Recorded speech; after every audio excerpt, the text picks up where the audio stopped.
Virus corona ditemukan mengalami mutasi dan menghasilkan strain atau varian baru. Selain itu, virus corona hasil mutasi juga menimbulkan gejala baru. Setidaknya, sudah ada 8 negara yang telah melaporkan adanya temuan varian baru virus corona yang muncul di negaranya. Kemunculan varian baru virus corona ini membuat heboh penduduk dunia. Hal ini tentu menimbulkan kekhawatiran baru.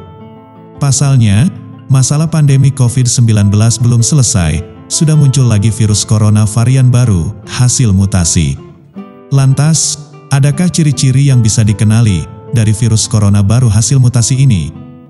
Mau tahu lebih jelasnya? Berikut beberapa gejala infeksi varian baru virus COVID-19 yang ditemukan pada